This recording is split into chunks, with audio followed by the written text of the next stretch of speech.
meus amigos, tudo bem com vocês?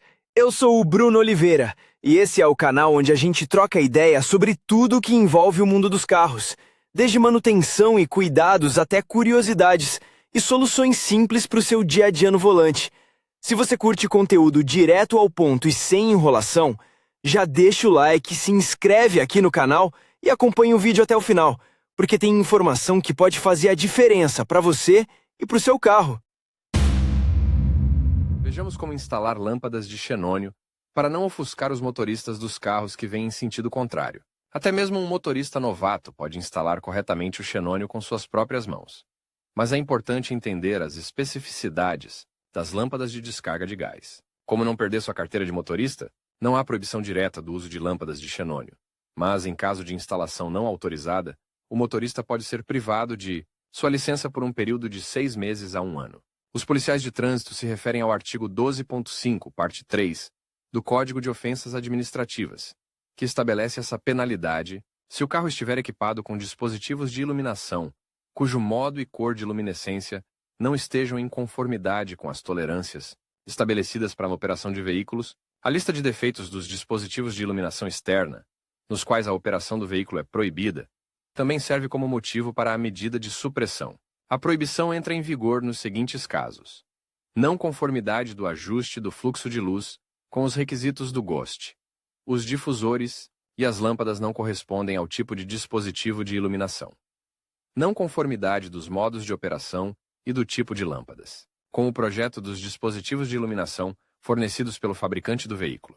Para reduzir o risco de privação da licença, as seguintes condições devem ser atendidas: o vidro do refletor e do farol deve ser projetado para a instalação de lâmpadas de xenônio. A presença de um autocorretor que ajusta o feixe de luz dependendo da posição da carroceria do carro. Os faróis devem ser equipados com um lavador. Vamos considerar como instalar as lâmpadas de descarga, de modo a não interferir no tráfego em sentido contrário, e contar com a lealdade dos policiais de trânsito. Para a legalização, é necessário obter uma licença para conversão e, em seguida, legalizar as alterações feitas no design do veículo. Etiquetagem dos faróis. O fabricante do equipamento de iluminação determina se as lâmpadas de xenônio podem ser instaladas.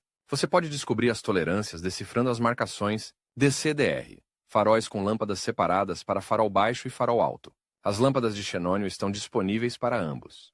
DCR, farol de modo duplo, uma lâmpada, é permitida a instalação de uma lâmpada de descarga. DCHR. O xenônio pode ser instalado apenas para os faróis de farol baixo.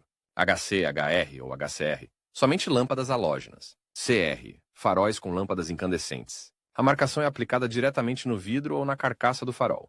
Kit de xenônio OEM. Muitos modelos de carros são equipados com xenônio somente em configurações caras. Portanto, para a instalação, basta comprar faróis, lâmpadas e um dispositivo para a correção automática do feixe. Como o custo dessas peças não é pequeno, o sistema de lavagem do farol pode ser construído com suas próprias mãos. Você precisará de um tanque de lavador de para-brisa usado, um motor adequado, tubos. Os bicos do lavador, adequados para qualquer carro, são montados no para-choque, e o dispositivo é alimentado por um fusível. O controle de energia deve ser enviado para um botão separado na cabine. Você pode conectar o lavador padrão, e assim, os faróis serão lavados junto com o para-brisa. Mas nesse caso, o consumo do lavador aumentará significativamente. Após a instalação do conjunto, os faróis devem ser ajustados em um centro certificado. Isso é possível na estação do revendedor. É melhor manter uma cópia da ordem de ajuste no carro o tempo todo. Em alguns carros, o xenônio padrão não é equipado com lavador e corretor automático. A venda e a operação de tais veículos são permitidas pelas disposições do regulamento ESC-ONH, no 48. A essência do regulamento é que o lavador e o corretor automático devem ser equipados com faróis de médios, com uma fonte de luz ou módulo de LED que produza um fluxo luminoso nominal de mais de 2.000 lumens. Portanto, você pode instalar xenônio no feixe de cruzamento, usando as lâmpadas padrão e substituindo apenas os elementos necessários. Modificação do farol para xenônio. Se o custo do conjunto padrão parecer muito alto para você, é possível montar o xenônio a partir de componentes individuais. Nos carros em que a mesma lâmpada é responsável pelos modos próximo e distante da iluminação do farol, é necessário instalar o bixenônio. No caso oposto, é possível usar lâmpadas de xenônio D2S para farol alto e D2R para farol baixo. No momento, é possível encontrar à venda lâmpadas de descarga, mesmo sob o soquete usual da série H. E há muitos adaptadores disponíveis, portanto, não deve haver problemas com a instalação das próprias lâmpadas. Mesmo que os faróis estejam equipados com lentes para luz halógena, antes de instalar lâmpadas de xenônio no seu carro, as lentes devem ser substituídas por um conjunto projetado especificamente para uma fonte de luz de descarga de gás. Isso é explicado pela diferença no design da cortina, que alterna os modos de iluminação. Portanto, o que é necessário para mudar de lâmpadas halógenas para lâmpadas de descarga? Lentes adequadas, lâmpadas de xenônio, unidade de ignição e fixadores para ela, conectores para conexão e, se necessário, adaptadores. A melhor solução, nesse caso, é comprar um kit pronto e certificado. É aconselhável manter uma cópia do documento no carro.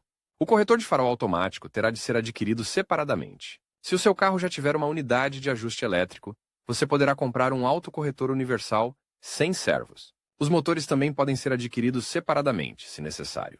Recomendações para a instalação de lâmpadas de xenônio. Recomendações para a instalação de lâmpadas de xenônio. A chave de ignição e o autocorretor devem ser instalados em locais limpos e à prova de umidade. Certifique-se de que estejam bem fixados. O módulo de controle de luz deve estar nivelado. Para desmontar o farol e instalar as lentes, você pode aquecer o selante com um secador de cabelo. Em seguida, separe cuidadosamente o vidro com uma faca. Nunca toque nas lâmpadas de xenônio. Para que elas durem muito tempo, você deve segurar apenas o soquete. Antes da remontagem, certifique-se de que não haja impressões digitais ou outras sujeiras na parte interna do vidro ou nas lentes. Se você for fazer a instalação, certifique-se de entender a lógica de controle dos dispositivos elétricos do carro que será modificado. Para que a instalação seja confiável e também para eliminar o risco de incêndio, todas as conexões devem ser bem isoladas, porque tudo é tão sério. A instalação padrão de xenônio com as próprias mãos não leva mais do que meia hora. Como é uma abordagem incorreta para a instalação? Em vez de uma lâmpada halógena padrão, é colocada uma lâmpada de xenônio com o soquete apropriado. A unidade de ignição é fixada. Os conectores de conexão do bloco às lâmpadas, menos e mais, são alimentados por um conector padrão. O que é o SAL, você pergunta? O xenônio instalado em faróis não projetados para essa finalidade cegará os motoristas que se aproximam. Tudo se resume à natureza da fonte que gera a saída de luz. O comprimento de onda de emissão mais curto das lâmpadas de descarga, bem como as grandes dimensões da carga da faísca, provocam a dispersão do fluxo de luz quando usadas com refletores para lâmpadas halógenas. Isso explica a necessidade de uma lente coletora ou de um refletor especial. A instalação de xenônio em faróis, com refletor convencional e vidro de farol canelado, torna a situação ainda pior.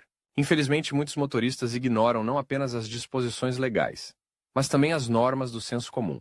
A instalação do xenônio com suas próprias mãos em faróis comuns deve ser acompanhada pelo achatamento da ondulação. Para isso, são usados um bocal de polimento especial e abrasivos de gradação de P60 a P2000.